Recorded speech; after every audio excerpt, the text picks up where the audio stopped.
જવાબદારી નિભાવવામાં સદંતર નિષ્ફળ રહ્યા છે શંકર ચૌધરી, અને એના કારણે જ નરેન્દ્ર મોદીની સભા ફ્લોપ ગઈ છે. એ જાણતા હોવા જોઈએ કે દૂધમાં જે પૂરતો ભાવ આપવામાં આવતો નથી, પૂરતું ફેટ આપવામાં નથી, અને ત્યાંના જે યુવાન છે તે 63 દિવસથી ઉપવાસ પર ઉતરેલા છે. આવા ત્યાંની ડેરી જે બનાસ ડેરી છે એના કૌભાંડોની સામે કરોડો રૂપિયાના કૌભાંડો એને જાહેર કરેલા છે, છતાં પણ એની સાથે કોઈ જ ટોક કરવામાં આવી નથી, અને ખેડૂતોને ત્યાં પશુપાલકોને આ રીતે લૂંટવામાં આવી રહ્યા હતા, અને ખેડૂતોએ આ રીતે ઉપર ચડીને ટ્રકની ઉપર ચડીને પોતાનો ખોરાક મેળવવો પડ્યો હતો.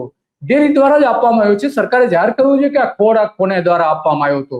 આ સૌથી મોટી અરાજકતા ફેલાઈ હતી. લોકોની મુશ્કેલી આપણે જોઈ શકીએ. નીચે ફૂડ પેકેટ પડી જાય છે, એ લઈને જાય છે, પાણીની બોટલો આપવામાં આવી રહી છે, અને ત્યાં ભારે અવ્યવસ્થા. આટલા મોટા પ્રમાણમાં જો આખા ફૂડ પેકેટ ત્યાંથી ઉપાડીને લઈ જવામાં આવી રહ્યા છે અને લોકોને ફેંકીને આપવામાં આવી રહ્યા છે. કોઈ જ વ્યવસ્થા દેખાતી નથી.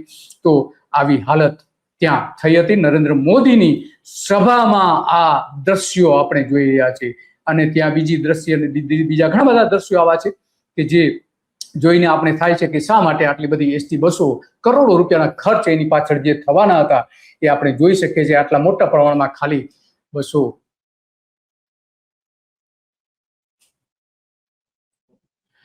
તો આ મોદી સાહેબની વાત હતી. આપણા માનનીય વડાપ્રધાન છે એટલે આપણે પૂરેપૂરું એમના જે હોદ્દાને પૂરેપૂરું માન છે, પરંતુ એ કેટલું જુઠ્ઠું બોલે છે એ આપણે જોયું. એ જે જુઠ્ઠું બોલે છે લોકો સારી રીતે જાણી ગયા છે. ભલે એના પ્રધાનો આ રીતે અપીલ કરતા હોય, ઋષિકેશ પટેલે પણ અપીલ કરી હતી.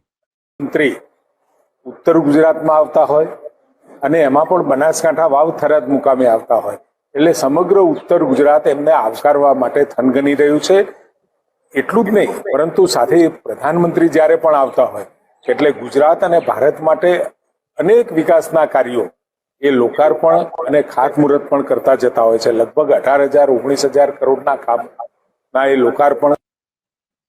તો આ જે વાત હતી લોકાર્પણની, જે વાત કરી રહ્યા હતા ઋષિકેશ પટેલ, એની સામે એક સભા પાછળ નરેન્દ્ર મોદીનું કેટલું ખર્ચ થાય છે. 30 કરોડ રૂપિયા. ચૈતર વસાવાએ કહ્યું હતું કે નર્મદામાં જે છેલ્લી સભા થઈ એમાં 30 કરોડ રૂપિયાનું ખર્ચ સરકારે કર્યું હતું. બીજા બધા ખર્ચા અલગ, ત્યાંના કર્મચારીઓ લાવવા જવાના, આ તે બધું, બસ, એસટી બસ, એનો અંદાજ એવો હતો કે નરેન્દ્ર મોદીની ગુજરાતમાં એક સભા થાય એટલે 50 કરોડ રૂપિયાનું ખર્ચ થાય છે. એનું જે સ્ટેજ બને છે એ ઓછામાં ઓછું 8 કરોડ રૂપિયાનું હોય છે, જે સ્ટેજ બનાવવામાં આવે છે. જોઈએ સ્ટેજમાં શું.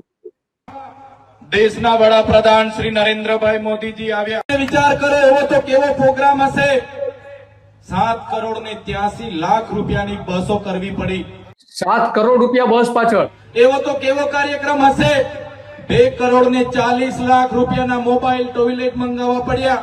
એવો તો કેવો પ્રોગ્રામ હશે કે 8 કરોડ ને ત્યાં 38 લાખ નું સ્ટેજ બનાવવું પડ્યું.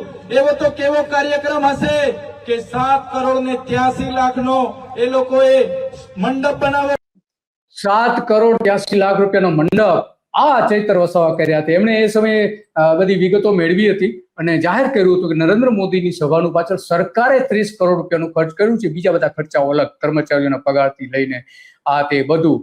અને ખેડૂત શું કરી રહ્યા છે? ડીસાના ત્યાંના વાવથરા જેટલી બસો ઉત્તર ગુજરાતની અંદર દોડાવવામાં આવી. એની અંદર અમારા વાવથરા જિલ્લાની અંદરથી જે વાવ હાઈવે ઉપરથી પસાર થતી અનેક બસો જોઈ. એની અંદર એક બસની અંદર માત્ર એક જ ડ્રાઈવર, અમુક બસોની અંદર 1 કે 2 માણસો, 5, 7 અને 8 માણસો ઉપર ઘણી ખરી બસોની અંદર નહોતા.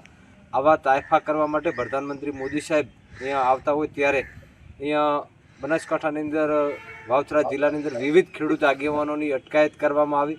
માત્ર અમે ખેડૂતોની રજૂઆત કરવા જવાના હતા, પરંતુ આવી રીતે પોલીસને આગળ કરીને અટકાયત કરવામાં આવે છે અને કરોડો રૂપિયાના ખર્ચે ધુહાડો કાઢી અને આવી પરિસ્થિતિ ઊભી કરી છે. જો આ કરોડો રૂપિયા ખેડૂતોના ઘરે ગયા હોત અને જેમને ધોવાણના પૈસા નથી મળ્યા, નિષ્ફળના નથી મળ્યા કે કોઈને કેશડોલ નથી મળી, ઘરવખરી, આવી પરિસ્થિતિ હજુ સુધી ઊભી છે. પશુપાલકો ખૂબ દુઃખી છે. ખેડૂતોની વારે આવવાની જગ્યાએ ભારતીય જનતા પાર્ટીને ગુજરાત સરકાર સાથે મળીને મોટા પાયે કરોડો રૂપિયાનું એંધાણ અત્યારે જે મૂક્યું છે એનાથી અમે ખેડૂતો ખૂબ દુઃખી છીએ. ખેડૂતો એટલે કે પ્રજા, ગ્રામ્ય પ્રજા સૌથી નારાજ છે એવું સ્પષ્ટપણે તેના ખેડૂત આગેવાન જે છે એ કહી રહ્યા છે. બીજી બાજુ વિરોધ પક્ષની જે સભાઓ થાય છે, હમણાં આદિવાસી વિસ્તારોમાં થઈ અને બીજે બધે પણ વડોદરાથી લઈને બધે થઈ, એમાં મોટા પ્રમાણમાં લોકો આવી રહ્યા છે. અને એમાં એટલી ભીડ હોય છે કે આટલી ભીડ કોઈ પણ જાતના ખર્ચ વગર આ પક્ષો જે છે એ સભા કરી શકે છે. આટલા કોઈ પણ જાતના ખર્ચ વગર, એક પૈસાનો ખર્ચ વગર લોકો સ્વયંભૂ રીતે ત્યાં જઈ રહ્યા છે. આપણે જોઈ શકીએ છીએ કે ચૈતર વસાવાની જો સભામાં આટલા મોટા પ્રમાણમાં લોકો જઈ શકતા હોય તો વડાપ્રધાનની સભામાં લોકો કેમ જતા નથી એ સૌથી મોટો સવાલ છે. લોકો જાણી ગયા છે કે આ સરકાર, કેન્દ્ર સરકાર એપ્સ્ટીન ફાઇલમાં ફસાયેલી છે. અમેરિકા કે છે એ પ્રમાણે જ નરેન્દ્ર મોદીએ કરવું પડે છે, પરાણે કરવું પડે છે. નરેન્દ્ર મોદીનું ગળું પકડી લીધું છે. તમામ લોકો જાણતા થઈ ગયા છે. મોદી માત્ર વાતો કરે છે પણ લોકો માટેની કોઈ જ કામ કરતા નથી. આ જે વિકાસ યોજનાઓ જે એમણે 20,000 કરોડ રૂપિયાની જાહેર કરી, એમાં મોટા ભાગ, એમાં તો એક 40,000 મકાનો જે ગરીબો લોકો માટે બનાવવામાં આવ્યા હતા એ કેટલાય મહિનાઓથી બનાવેલા પડી રહ્યા હતા, એકી સાથે એમને લોકોને આપ્યા એવો એ દાવો કરે છે. આપ્યા છે, સારી વાત છે, પણ આપણે જાણીએ છીએ કે જે મકાનો આપ્યા હતા એમાં મોટા પ્રમાણમાં કૌભાંડો પણ થયા હતા. આ કોંગ્રેસની હવે સભા આપણે જોઈએ, કોંગ્રેસની સભામાં પણ આ જ રીતે લોકો ત્યાં ઉમટે છે અને જબરજસ્ત રાહુલ ગાંધીની સભામાં આટલા મોટા પ્રમાણમાં એને સમર્થન પણ આપવામાં આવ્યું છે. કેમ આવું થઈ રહ્યું છે? કેમ નરેન્દ્ર મોદીની સભામાં લોકો જતા નથી? કેમ નરેન્દ્ર મોદી આવા જુઠ્ઠાણાઓ ચલાવી રહ્યા છે? એ હવે લોકો સારી રીતે જાણી ગયા છે. અને કેન્દ્ર સરકારના કેટલાક પ્રધાનો સેક્સ કૌભાંડમાં ફસાયેલા છે. સરકારની જે યોજનાઓ હતી વિદેશમાં નક્કી થતી હતી એ બધું જ હવે જાહેર થઈ ગયું છે. લોકો સારી રીતે એને જાણતા પણ થઈ ગયા છે કે નરેન્દ્ર મોદી સદંતર જૂઠું બોલી રહ્યા છે. અહીંયા ઉત્તર ગુજરાતમાં આવીને પણ બીજી ઘણી બધી વાતો એમણે કરી કે જે જુઠ્ઠાણાઓના સ્વરૂપમાં હતા. ખાસ કરીને જ્યારે એને કોંગ્રેસ ઉપર આરોપો મૂક્યા એ તમામે તમામ આરોપોમાં નરેન્દ્ર મોદીની સરકાર નિષ્ફળ ગઈ છે.